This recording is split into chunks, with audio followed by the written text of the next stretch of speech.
Semua, perkenalkan kami mahasiswa dari Universitas Amikom Yogyakarta. Pada kesempatan kali ini, kami dari tim Komacare akan memperkenalkan produk layanan kami yang kami beri nama Call Us. Sebelum kita ke pembahasan, saudara sudah tahu belum sih kalau berdasarkan Badan Litbang pada tahun 2016, ada 1.800 penduduk Indonesia melakukan bunuh diri.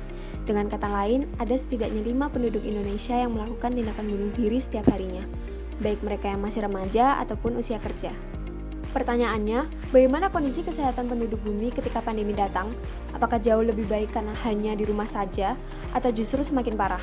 WHO telah mengungkapkan bahwa ada lebih dari 1 miliar orang di dunia ini yang mengalami gangguan kesehatan mental. Tentunya tidak hanya angka penularan virus saja yang meningkat, melainkan para penderita gangguan jiwa juga semakin membludak. Salah diantaranya terjadi di negara kita. Kementerian Kesehatan Indonesia telah memprediksi setidaknya ada 90% orang dengan gangguan kesehatan mental yang tidak mendapatkan akses perawatan yang memadai. Setelah ditelusuri, akibat dari banyaknya angka penderita gangguan kesehatan mental di Indonesia, salah satunya yaitu kurangnya tenaga psikiater profesional. Hal tersebut dibuktikan dari adanya data bahwa Indonesia hanya memiliki tenaga psikiater sebanyak 1.053 orang, yang berarti satu psikiater di Indonesia menangani 250.000 penduduk. Cukup berat, bukan? Sebagai generasi penerus bangsa, kami tentunya sangat ingin ikut serta dalam memperbaiki masalah kesehatan mental yang terjadi di Indonesia saat ini. Berkat bantuan dari berbagai pihak, serta adanya data-data yang kami dapatkan, kami, tim Komacare, berhasil menemukan sebuah ide aplikasi dalam waktu beberapa jam. Lagi-lagi kami perkenalkan Call Us. Mungkin namanya terdengar seperti layanan 110 di Indonesia, atau 911 di Amerika Serikat, bukan? Konsep dari aplikasi yang kami buat memang hampir sama dengan layanan tersebut. Yang membedakan adalah, Call Us memberikan pelayanan gawat darurat mengenai gangguan kesehatan mental, yang mana para pengguna nantinya dapat menggunakan layanan tersebut 24 jam.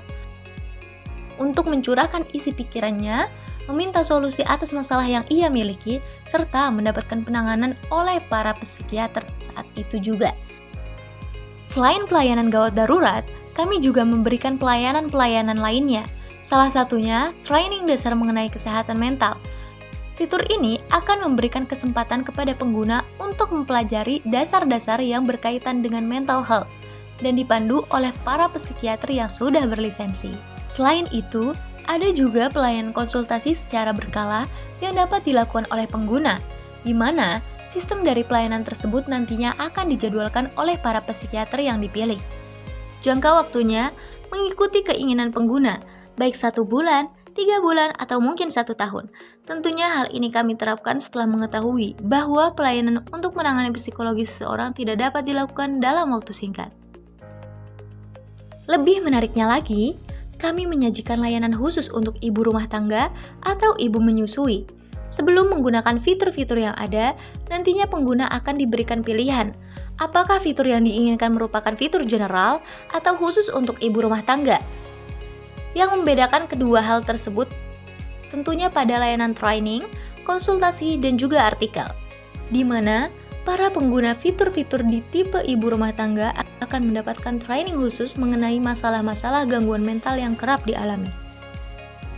Artikel-artikel yang berkaitan dengan ibu rumah tangga, serta konsultasi yang dikhususkan untuk seorang ibu. Ide ini kami dapatkan setelah mengetahui banyaknya gangguan mental yang dialami seorang ibu hingga melakukan tindakan-tindakan keji, baik kepada orang lain, suaminya, ataupun kepada anaknya sendiri. Selanjutnya, terdapat fitur di mana user dapat mencurahkan isi hati mereka dengan menceritakan masalah yang mereka hadapi atau semacam status, dan para user akan diprivasi dalam segi apapun. User lain juga dapat berkomentar, namun jika komentar itu buruk, maka sistem akan menghapus komentar tersebut secara otomatis. Nah, fitur ini dinamakan pause. Apakah hanya itu saja? Tentu tidak.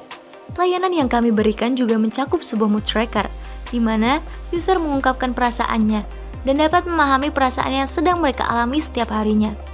Dan daily mental health program, yaitu program meditasi harian untuk melatih dan menjaga diri dari mental health yang dibimbing oleh psikiater sekaligus mentor. Ide bagus bisa menciptakan potensi bisnis yang besar. Jika kita melihat waktu ke belakang, Dulu sosial media belum ada, dan masyarakat umum tidak begitu memperhatikan masalah kesehatan mental.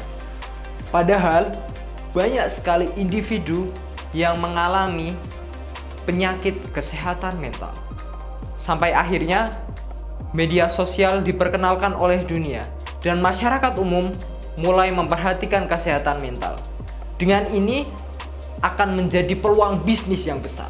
Langkah awal untuk mendapatkan customer, kami akan bekerja sama dengan layanan-layanan kesehatan mental, seperti contohnya rumah sakit kejiwaan, komunitas kesehatan mental, psikiater, dan lain sebagainya.